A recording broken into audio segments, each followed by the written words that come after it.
So last week I had a chance to volunteer on the Ice Age Trail, working to build and maintain the trail. I was so busy that I didn't get a chance to record everything, but hopefully I've captured enough to give you an idea of what it was like.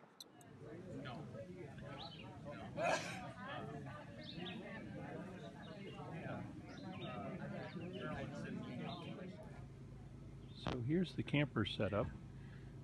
Most of the people have these big tents because they can just drag it from their car. And then I have my little orange tent, but it worked just fine once I found the top stay bar. And the mosquito net worked great. And then in the morning, I have a beautiful view of the lake. The day starts with breakfast at 6:45.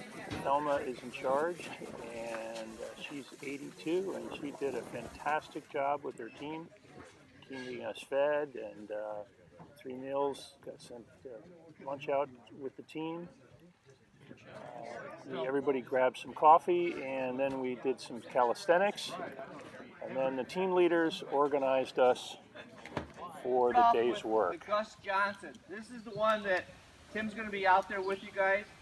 About 15 people going out there. Crew leaders will be Emily and Fred Nash. In addition, we're going to have a Sawyer group out there with Chad Anderson and Casey. Allie will be out there. The Hoofers. Hannah. Something that everybody got to participate in was carrying lumber.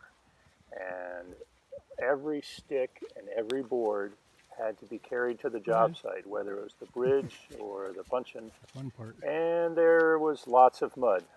Some tried to go around the mud, but the best strategy really was just to go right through it. Yeah.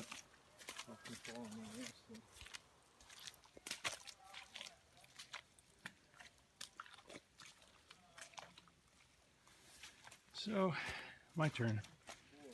Okay. Start from this end. Just laying them on. And everybody knows about the rainbow? Yes, crown up. Crown up, yeah. Yeah, you don't want it to cup and hold water. What really impressed me during the whole time I was there is how well organized the projects were. All the construction had blueprints and approvals from all of the government organizations. And there was a real premium put on safety, keeping an eye on everybody, just keeping people safe. So that was really great. It's just really professional organization.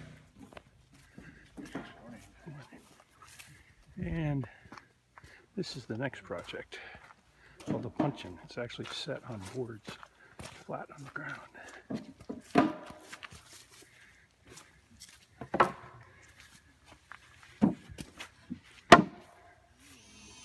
But this shows that it has to go down.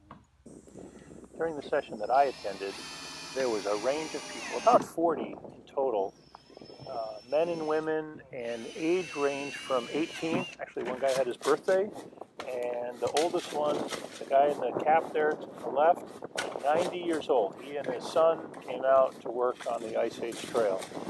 And gosh, I thought he was in his mid-70s, but he was out there with the rest of us. Fantastic. And here we are finishing the last board of the puncheon, and I'll show you the whole thing. Which in a is minute. off a very wet area, and you can see it goes on for a while, and we just finished building this 5 minutes ago.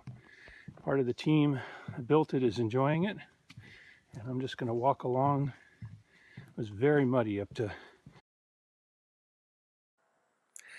So at this point, I've walked a little over 100 miles of the Ice Age Trail and never really paid attention to how much work has gone into building the trail, all by volunteers. And we are great beneficiaries of this, these boardwalks and bridges, and just great effort.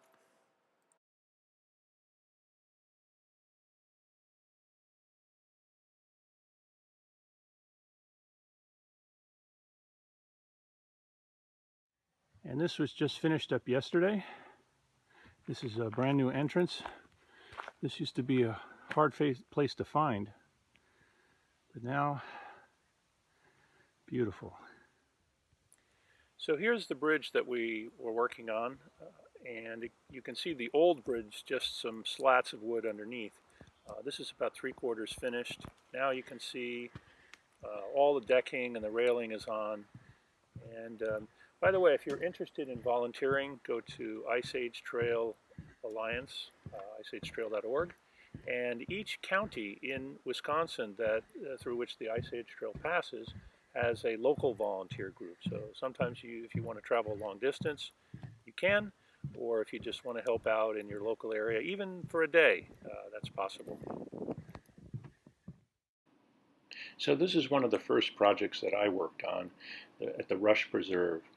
The Ice Age Trail is stitched together between state and county parks and private lands, and we wanted to put a nice trailhead entrance here at the Rush Preserve. So 8 to 10 of us spent the better part of 3.5, 4 days moving boulders, harvesting these out of the woods. Each of these stones required a 4-man lift, and up hills, down hills, and then we dug out the trail and we put a nice retaining wall on the side to prevent some erosion, and just a really nice way to do it. And I've walked the Ice Age Trail quite a bit, and I've seen these little entrances, and I just never even considered how much work went into it. But anyway, now you know. There's the there it is. There's the retaining wall, and then the trail just continues on. So.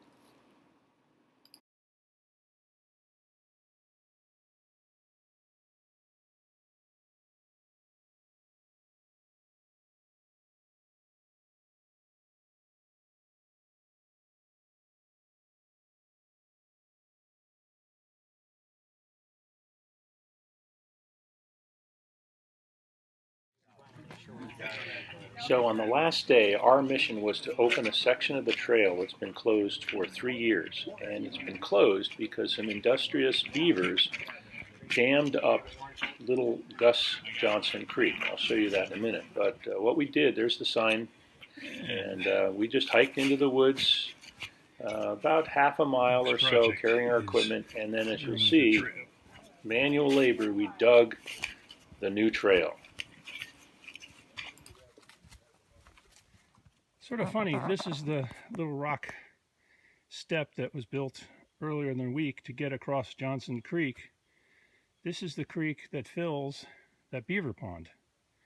And before, the path just kept going down into the woods and crossed back over the creek.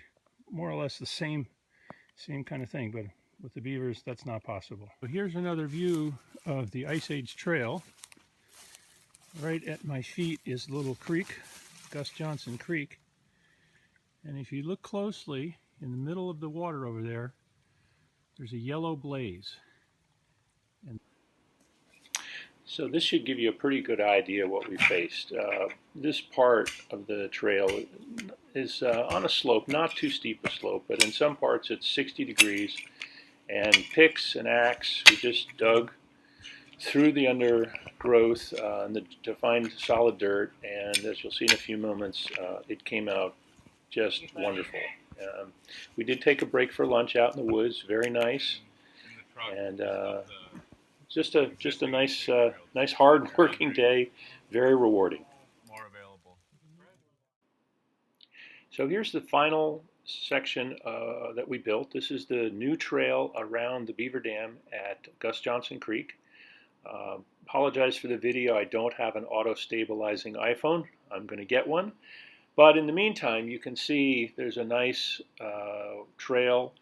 Parts of the hill that we carved this on are 45, 50 degree slope. We had to build the trail so that it won't erode, and that, in fact, this trail will be here for generations. I'm not sure how long, but probably a long time. So it was a lot of fun, a lot of work, as I said earlier, and I hope you enjoyed seeing how the Ice Age Trail is built. And if you have an inclination, contact the iceagetrail.org or visit your local chapter. It's really easy, and if you have any questions, of course, you can contact me via the YouTube chat feature. All right, and I'm going to show you in a minute the final video clip. In a few seconds is going to be 2 swans on Wood Lake, and it was a beautiful experience. So enjoy the rest of the video.